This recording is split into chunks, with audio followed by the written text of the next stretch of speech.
له لا شريك له ونشهد أن سيدنا وحبيبنا ومولانا محمدا عبده ورسوله أرسله بالحق بشيرا ونذيرا وداعيا إلى الله بإذنه وسراجا منيرا فقد قال الله تعالى في كلامه المجيد والفرقان الحميد أعوذ بالله من الشيطان الرجيم بسم الله الرحمن الرحيم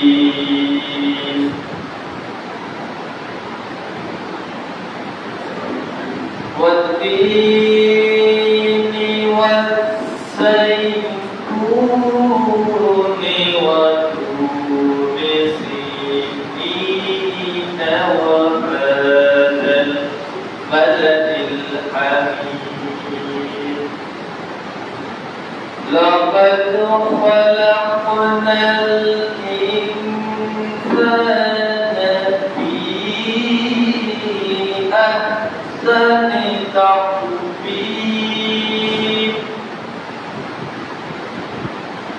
ثم رددناه أسفل سافلين إلا الذين آمنوا وعملوا الصالحات فلهم أجر غير ممنون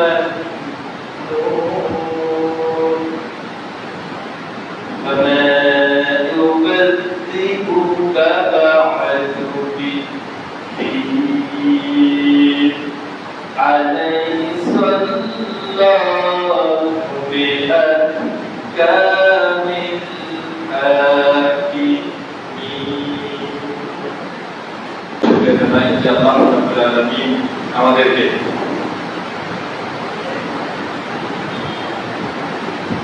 আজ জুমার পবিত্র দিনে মসজিদে আসার বসার তৌফিক দান করলেন। আলহামদুলিল্লাহ। সর্বস্তর কোটি কোটি দরুদ সালাম জনাবে মুহাম্মদ রাসূলুল্লাহ সাল্লাল্লাহু আলাইহি ওয়াসাল্লাম। رب اشرح لي صدري ويسر لي امري واحلل عقدة من لساني يفقهوا قولي رب يسر ولا تؤثر وتمم علينا سبحانك لا علم لنا الا ما علمتنا انك انت العليم الحكيم الله تعالى شكرا ورسول সাল্লাল্লাহু আলাইহি ওয়াসাল্লামের উপরে দরুদ মোবারক পেশ করার পরেই শুরু করছি। আপনাদের সামনে তিলাওয়াত করা হয়েছে সূরা ৩। আমরা সবাই সূরাটা মোটামুটি চিনি এবং জানি, ঠিক কি না? অনেকেই আমাদের মুখস্থ আছে ইনশাআল্লাহ। এই সূরা ৩ আল্লাহ রাব্বুল আলামিন তার রাসূল সাল্লাল্লাহু আলাইহি ওয়াসাল্লামের কাছে যে অবতীর্ণ করবেন, এটার একটা প্রেক্ষাপট আছে। প্রেক্ষাপটটা হচ্ছে এরকম, সাহাবারা দেখলেন যে তৎকালীন সময় কিছু সাহাবী যারা জীবন দশায় তাদের সুস্থ জ্ঞানে সুস্থ মস্তিষ্ক থাকা অবস্থায় অনেক ইবাদত এবং অনেক ইসলামের বিভিন্ন জিহাদ যুদ্ধ থেকে শুরু করে অনেক কাজে তারা অংশগ্রহণ করেছেন। নামাজও করেছেন, রোজাও রেখেছেন, সত্য কথা বলেছেন, রাত সাদাকা থেকে শুরু করে ইসলামের পরিপূর্ণ হক আদায় করে চলার চেষ্টা করেছেন। কিন্তু বার্ধক্যের কারণে, অতিবয়স্ক হওয়ার কারণে, স্মৃতিশক্তির কিছু বিলুপ্তি পাওয়ার কারণে মুরব্বী মুরব্বী কথা বলতেছেন কেন? কথা ভালো লাগে না? না লাগলে একটা বন্ধ করে দাও, কিন্তু কথা বলা যাবে না, পরিবেশ নষ্ট করা যাবে না। রাসূল সাল্লাল্লাহু আলাইহি ওয়াসাল্লামের সাহাবীরা যখন বার্ধক্যের কারণে, বয়স বেশি হওয়ার কারণে, মানুষের শৈশবকাল কয়টা? দুইটা। একটা হলো শৈশব, মায়ের গর্ভ থেকে যখন আসি, আর একটা শৈশব আমাদের জন্য অপেক্ষা করছে সামনে, ঠিক না বেটি? এই শৈশবকাল অর্থাৎ দ্বিতীয় শৈশবকাল বার্ধক্যের কারণে স্মৃতিশক্তি হারিয়ে যেতে পারে। কি পারে না? স্মৃতিশক্তি হারিয়ে যেতে পারে, হাঁটা চলাফেরা বন্ধ হয়ে যেতে পারে, কথার জবান বন্ধ হয়ে যেতে পারে। অনেকেরই এটা আমরা দেখেছি এবং এটা হয়েই, এটাই স্বাভাবিক। তো সাহাবারা জিজ্ঞাসা করলেন, ইয়া রাসূলুল্লাহ, মানুষ যখন তার স্মৃতিশক্তি হারিয়ে ফেলে, যখন সে বার্ধক্যে চলে যায়, ইতিপূর্বে সে ভালো আমল করেছে, কিন্তু শেষ বয়সে গিয়ে সে আর ওই রকম ভাবে আমল করতে পারছে না, এখন তার কি অবস্থা? তার জন্য কি অবস্থা হবে? তখন আল্লাহ রাসূলকে এই কথা জবাব স্বরূপ হিসেবে আল্লাহ রাব্বুল আলামিন আল্লাহ রাসূলের উপর সূরা 3 অবতীর্ণ করলেন। বলেন সুবহানাল্লাহ। এই দিনে তার খবর আছে, এই দিনে তার খবর আছে। এটা হলো আয়াতের নাজিলের প্রেক্ষাপট। আর এই সূরাটি নাজিল হয়েছে আল্লাহর নবীর উপরে মক্কায় থাকাকালে। এজন্য এই সূরাটি হলো মাক্কি। এই সূরাটির পূর্বে যে সূরাটি, সেই সূরাটি হচ্ছে আলাম নাশরাহ লাকা সাদরা, যেখানে আল্লাহ রাব্বুল আলামিন বলছেন তার হাবিবকে, যে হাবিব, আমি কি তোমার পক্ষকে প্রশস্ত করে দেই নাই? একটা মানুষ যখন শৈশবকালে আসে, তখন তার পক্ষে কিছু কোনো জ্ঞান থাকে, সে কি তার কি বাক শক্তি থাকে? আল্লাহকে আল্লাহ নবীকে আল্লাহ রাব্বুল আলামিন বলছেন, আল্লাহ নাশরাহ লাকা সাদরা ওয়াদানা আনকা বিজরাক, আমি কি আপনার হৃদয়কে প্রশস্ত করে দেই? এরপরে আমাদের কথা আছে। তার মানে রাসূল সাল্লাল্লাহু আলাইহি ওয়াসাল্লামকে আল্লাহ তাআলা সরাসরি শিক্ষা দান করেছেন এবং রাসূল সাল্লাল্লাহু আলাইহি ওয়াসাল্লামের যত মুআজিজা, যত কারিশমা আমরা দেখতে পাই, জানতে পারি, সবকিছু আল্লাহর প্রদত্ত। অনেকের বিশ্বাস আল্লাহ রাসূল গায়েব জানতেন, গায়েব জানেন। গায়েব জানেন কি মনে হয় আপনাদের? অনেকের বিশ্বাস, আমাদের মুসল্লি আমরাই, আমাদের মতো ইমাম এবং মুসল্লিদের অনেকের বিশ্বাস আল্লাহ রাসূল গায়েব জানেন। নাউযুবিল্লাহ বলেন, আল্লাহ রাসূল গায়েব জানেন না। এর প্রমাণ হলো ইফকের ঘটনা। ইফকের ঘটনা সূরা নূরে সর্বপ্রথম পাবেন। সেটা হচ্ছে রাসূল সাল্লাল্লাহু আলাইহি ওয়াসাল্লাম গাজওয়া থেকে আসার পথে হযরত আয়েশা রাদিয়াল্লাহু তাআলা যখন জরুরত সারার জন্য একটু বাইরে গেছিলেন, এমন অবস্থায় কাফলা চলে আসে। হযরত আয়েশা একাই সেখানে পড়ে রইলেন এবং এই ঘটনাকে কেন্দ্র করে আরেকজন সাহাবী, ওইটা গলার হার হারাই যাওয়ার কারণে, এই ঘটনাটা আমার বলার উদ্দেশ্য নয়, গলার হার হারিয়ে যাওয়ার কারণে এই গলার হার খুঁজতে গিয়ে আয়েশা জানেন কাফলায় আসতে দেরি হয়েছিল, যার কারণে কাফলা চলে গেছে। আয়েশা ছিলেন চিকন চাকার একজন মানুষ, সর্বোচ্চ চিকন, তার ওয়েট ছিল কম, তাকে যে বহন করছিল পালকিতে, আয়েশা আম্মা আয়েশা আসেন কিনা, চলে গেছে, তখন আছেন। এমন অবস্থায় আরেক সাহাবী, তিনিও কি হলেন, উটের পিঠে, তার উটের পিঠে চড়িয়ে লাগাম ধরে টেনে টেনে মা আয়েশার কাছে নিয়ে আসে। এইটাকে কেন্দ্র করে কাফের মুশরিকরা, সবার কুচক্রি মহল একটা দল থাকে না, ভাষাবার জন্য, ডুববার জন্য, আছে না? নাই আমাকে ভাষাবার জন্য, ডুববার জন্য লোক নেই, এটাও থাকিবি, এটি নিয়ম। খালাটাকে ডুববার জন্য আরেক দল, হাসিনাকে ডুববার জন্য আরেক দল, বাংলাদেশ জামাত ইসলামী একটা সুন্দর রহমান একটা সুন্দর কথা কয়, তার বিরুদ্ধে কথা কারো লোক আছে না? নাই এত সুন্দর কথা কয়, তারা ওই সুন্দর কথা কয় নাই, এটা ক্ষমা করিলে ভালো কি দরকার?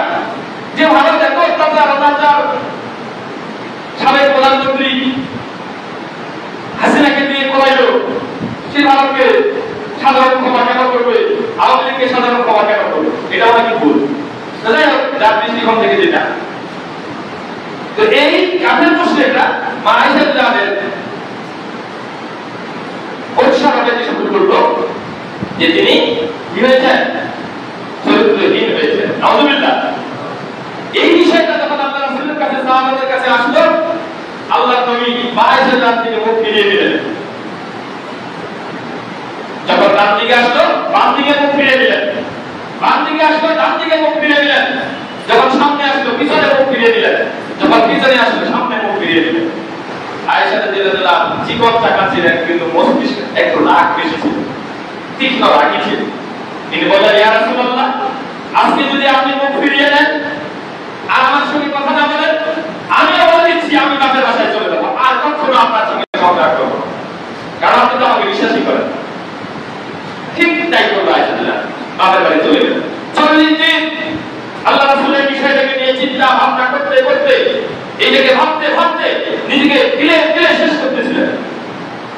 এরপরে কি হলো? সাহাবাদেরকে নিয়ে মসনদ বসালেন, সিদ্ধান্ত বসালেন, পার্লামেন্ট। 4 নাজরাল সাহাবী, যেখানে ছিলেন আয়েশা রাদিয়াল্লাহু আনহার পিতা হযরত আবু বকর রাদিয়াল্লাহু তাআলা, হযরত ওমর, হযরত উসমান, হযরত আলী, 4 বন্ধু সাহাবীকে নিয়ে তিনি পাশে বসায় এটা নিয়ে সমাধান করতে শুরু করলেন, কি করা যাবে। আল্লাহর নবী যদি গায়েব জানতো, তাহলে এটা কি জানতো না যে আয়েশা রাদিয়াল্লাহু আনহা চরিত্রহীন নন, বরং তা তিনি সত্যিও সাধবী? জানতেন না। বোর্ড বসাবার কি দরকার ছিল? এই ইফকের ঘটনা বোর্ড বসাবার দরকার ছিল না যদি তিনি গায়েব জানতেন। বোর্ড বসানোর পরে যখন সিদ্ধান্ত নিচ্ছিল, ঠিক সেই সময় আল্লাহ রাব্বুল আলামিন জিবরাইল আল্লাহর নবীর কাছে ওই সংসদে ওহী নাযিল করে জানিয়ে দিলেন যে আয়েশা রাদিয়াল্লাহু তাআলা চরিত্রহীন। সুবহানাল্লাহ বলেন। এর ওহী দরকার কি ছিল? ওহী না আসা পর্যন্ত তিনি শান্ত হন নাই। ওহী আসার পর তিনি নিজেই সর্বদা হয়ে গেলেন। আয়েশা রাদিয়াল্লাহু কাছে তিনি নিজেই গেলেন আবু বকরের বাড়ি এবং আয়েশাকে ফিরিয়ে আনার জন্য। সুবহানাল্লাহ। বল বুঝতে হবে যে আল্লাহ নবী গায়েব জানেন না, কিন্তু আমাদের বাবা কিছু মৌলবী এবং কিছু মুসল্লি এরা বলে আল্লাহর নবী গায়েবের মালিক। আলহামদুলিল্লাহ। একটি সূরাটি নাযিল হয়েছিল মক্কায়। এখানে আল্লাহ রাব্বুল আলামিন কয়েকটি বিষয়ের শপথ নিয়ে কিছু কথা আমাদের মাঝে উপস্থাপন করেছেন। সেটা হলো তিনের শপথ, ওয়াজাইতুন এবং জাইতুনের শপথ, ওয়াতুর সিনিন এবং সিনাই পর্বতের শপথ, ওয়াহাদাল বালাদিল আমিন এবং নিরাপদ শহরের কসম, নিরাপদ শহরের শপথ। মহান আল্লাহ রাব্বুল আলামিন শপথ এই কসম করে যে কথাগুলি বলেন, যে সূরায় কসম করে কথা শুরু করেন, আসলে মানুষকে তিনি বুঝাতে চান যে আমি নয়, আমি তোমাদেরকে সৃষ্টি করেছি, আর তোমরা বিপদে হাঁটো। কেন হাঁটো? কি বা কারণে হাঁটো? কে বা তোমাকে হাঁটায়? আল্লাহ আশ্চর্য হয়ে যায়। যার কারণে কিছু কিছু জায়গায় তিনি কসম করেছেন। এখানে তিনের কসম, জাইতুনের কসম, সিনাই পর্বতের কসম এবং পবিত্র শহর, নিরাপদ শহরের কসম করে তিনি বুঝাতে চাইছেন। এরকম শপথ তিনি আরো অনেক সূরায় করেছেন। আল ফাজর, ফজরের কসম, ওয়াল আসর, আসরের কসম, ওয়াস সামা, আকাশের কসম। এভাবে করে বিভিন্ন সূরায় তিনি মানব জাতিকে বোঝাবার জন্য, বিশ্বাস করাবার জন্য এই কসমগুলি তিনি দিয়েছেন। তবে এই কসম করার কিছু শর্ত আছে। বান্দা কিন্তু কখনো আল্লাহকে ছাড়া অন্য কোনো কিছু নিয়ে কসম করতে পারবে না। কেউ বলে কাবার কসম, কেউ বাচ্চার হাতে হাত দিয়ে মাথায় হাত, মোর বাচ্চার মাথার কসম, কেউ নিজের মাথায় হাত দিয়ে বলে আমার মাথার কসম। যত কসম আছে পৃথিবীতে সব কসমই হারাম। বলে নাউযুবিল্লাহ। কোন কসম কাউকে দিয়ে করা যাবে না, একমাত্র কসম করতে পারে আল্লাহর কসম। বলে সুবহানাল্লাহ। যে রব আমাকে সৃষ্টি করেছে তাকে দিয়ে ছাড়া আল্লাহর কোন সৃষ্টিকে দিয়ে কোন কসম করার কোনো সুযোগ নাই। আল্লাহ তাআলা এখানে কসম করে বলেছেন লাকাদ খালাকনাল ইনসানা ফি আহসানি তাকওয়িম। লাকাদ খালাকনাল ইনসান, আমি মানব জাতিকে সৃষ্টি করেছি, আমি মানুষ সৃষ্টি করেছি ফি আহসানি তাকওয়িম, খুব সুন্দর চমৎকার, অত্যন্ত চমৎকার অবয়ব এবং সুন্দর করে আমি মানুষ সৃষ্টি করেছি। দেখেন কত সুন্দর করে মানুষ সৃষ্টি করেছেন আল্লাহ রাব্বুল আলামিন। আপনার আমার বডিতে সবচেয়ে গুরুত্বপূর্ণ যে দুইটি জায়গা, তার একটি হলো মাথা, আরেকটি হলো বক্ষ। এই মাথার ভিতরে যে যন্ত্রাংশ আছে, এটা মানুষের সর্বোচ্চ চালিকা শক্তি, এবং বুকের ভিতরে যেটা আছে এটাও কোনো দিক থেকে কোনো গুরুত্ব কম নয়। এই দুইটা গুরুত্বপূর্ণ ইম্পর্টেন্ট জায়গাকে আল্লাহ তাআলা বক্ষকে ঘুরিয়ে দিলেন সুন্দর একটি শক্ত খাঁচা দিয়ে, ঠিক না? সুন্দর একটা খাঁচা দিয়েছে না? এখানে আঘাত করতে গেলে এত সহজে পরিচালিত আঘাত লাগানো সম্ভব নয়। আবার মাথাকে দেখেন, মাথাকে আল্লাহ তাআলা মাথার ভিতরে যে মগজ নরম জিনিস, এখানে সব মানুষের সকল অঙ্গ প্রত্যঙ্গের চালিকা শক্তি, এই মাথাকে তিনি ঢেকে দিলেন কি দিয়ে? শক্ত কাঠের মতো শক্ত, প্লেটশিটের মতো শক্ত একটা আবরণ দিয়ে। এইটুকু যদি চিন্তা করেন তাহলে আল্লাহ তাআলা লাকাদ খালাকনাল ইনসানা আহসানি তাকওয়িমের গুরুত্ব আপনি বুঝতে পারবেন। কিন্তু মানুষকে নিয়ে চিন্তা করে না। আল্লাহ বলছেন শুরুতে, কসম করার পরেই শুরুতে বলছেন আমি মানুষকে সুন্দর অবয়ব এবং সুন্দর করে চমৎকার করে সৃষ্টি করেছি, যার সৃষ্টির মধ্যে কোনো ভুল আমি রাখি নাই। কিন্তু এই মানুষ পরক্ষণে বলছে কিন্তু এই মানুষ কিভাবে কার প্ররোচনায় পড়ে, কার ধোঁকায় পড়ে, কেনই বা আমার দ্বীনকে অস্বীকার করে? আলাইসাল্লাহু বিআহকামিল হাকিমিন। এই মানুষ কি বোঝে না? এই মানুষ কি জানে না যে আমি রব, আমি আল্লাহ হচ্ছি সর্বময় শাসকের সবচেয়ে বড় শাসকের বড় শাসক এবং আহকামিল হাকিমিন সর্বোচ্চ বিচারক। এর থেকে আমরা কি বললাম? মানুষকে সৃষ্টি করা হয়েছে সর্বাত্মক সুন্দর অবয়ব দিয়ে এবং সুম্মা রাদানাহু আসফালা সাফিলিন,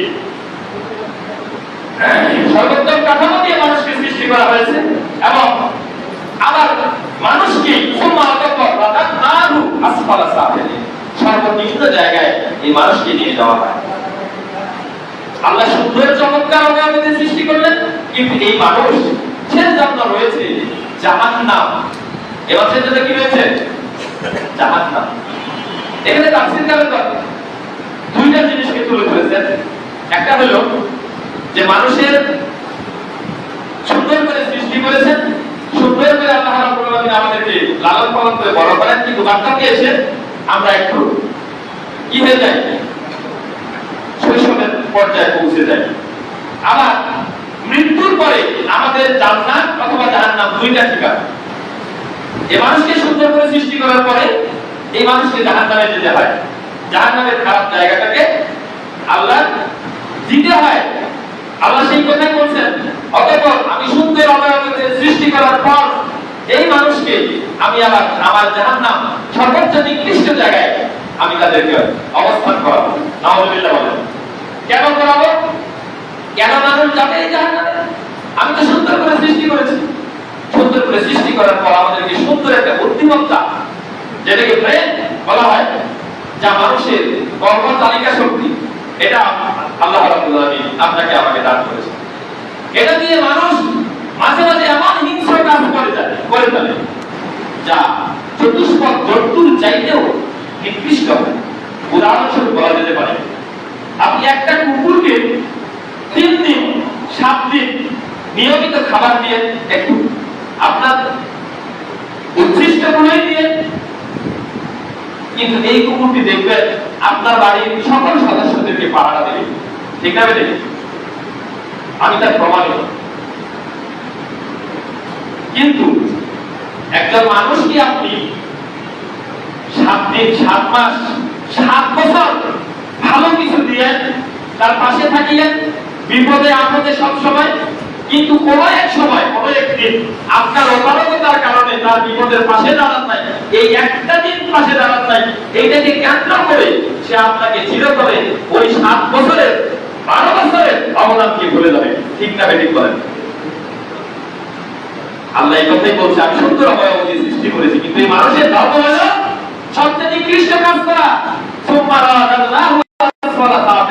এর নিম্ন পর্যায়ে যায়, চতুষ্পদ জন্তুর চাইতে এদের চরিত্র, এদের কর্ম এত নিকৃষ্ট হয়ে যায়। এরপর বলছে ইল্লাল্লাযীনা আমানু, তবে এইরকম খারাপ চরিত্রে উপনীত হবে না তারা যারা ঈমান এনেছে। বলে সুবহানাল্লাহ। ঈমান তো আমরা আনিনি বোধহয় নাকি? হ্যাঁ, আমরা ঈমান এনেছি, সবাই আমরা ঈমানদার, কিন্তু ঈমানটা মাঝে মাঝে থাকে আর মাঝে মাঝে থাকে না। আপনি যখন কোনো খারাপ কাজে অংশগ্রহণ করেন, কোন পাপ কাজে আপনি অংশগ্রহণ করেন, কোন পাপ কাজের মধ্যে ঢুকে যান, কোন পাপ কর্ম, কোন পাপ কথাবার্তা, কোন পাপ আচরণ, আপনার সঙ্গে সঙ্গে ঈমান কিন্তু আর আপনার মাঝে থাকে না। ঈমান ছাড়া মানুষ ঈমানরত অবস্থায় কখনো গুনাহের কাজ করতে পারে না, কিন্তু ঈমান যখন চলে যায় তখনই তার দ্বারা গুনাহের কাজ করা সম্ভব হয়। অর্থাৎ গুনাহের কাজ করাকালীন সময় মানুষের অন্তরে ঈমান থাকে না, এটাই হলো সর্বসর্বা। তো যারা ঈমানদার তারা ব্যতীত তারা এই সমস্ত কাজ করতে পারে না। ওয়া আমিলুস সালিহাত, এবং যারা সৎকর্ম করে, ঈমান আনার পাশাপাশি যারা সৎকর্ম করে, ফালাহুম আজরুন গায়রু মামনুন, তাদের জন্য আছে পুরস্কার, তাদের জন্য অফুরন্ত পুরস্কার, অফুরন্ত পুরস্কার রয়েছে। শাস্তির ব্যাপারে তাদেরকে কেউ মিথ্যাবাদী বলতে পারে না, তাদেরকে কেউ মিথ্যাবাদী বলবে না। তারা সত্য কথা বলে, তারা ভালো কাজ করে, তারা আমলে সালেহ করে, আর যার কারণে তাদের জন্য প্রতিদান রয়েছে অফুরন্ত পুরস্কার। এই ব্যক্তিগণ আল্লাহর জাহান্নাম থেকে পরিত্রাণ পাবে। আর যারা মানুষ উত্তম অবয়বের সৃষ্টি হওয়ার পরেও যারা খারাপ কাজ, অশ্লীলতা, গর্হিত কাজে বেছে নেবে, তাদের জায়গা হবে জাহান্নাম। বলে নাউযুবিল্লাহ। এই সমস্ত কিছু বলে দেওয়ার পরও আল্লাহর বুঝে ওঠে না। আল্লাহ বলেন আমার বুঝে ওঠে না কিভাবে মানুষ আমার দ্বীনকে অস্বীকার করে। আল্লাহু বিআহকামিল হাকিমিন। আর অবশ্যই আল্লাহ তাআলা হচ্ছেন বড় শাসক এবং উত্তম বিচারক, সর্বশ্রেষ্ঠ বিচারক। আহকামুল হাকিমিন, কিয়ামতের মাঠে আল্লাহ তাআলার সামনে থেকে যারা পরিমাণ হিসাব, আমার জীবনের কর্মনীতির হিসাব না দিয়ে আমার কখনো জান্নাতে যাওয়ার অথবা জাহান্নামে যাওয়ার কোনো সুযোগ থাকবে না। সেদিন চিরাচরিত হিসাব আল্লাহ তাআলা আপনার আমার কাছ থেকে বুঝে নেবেন।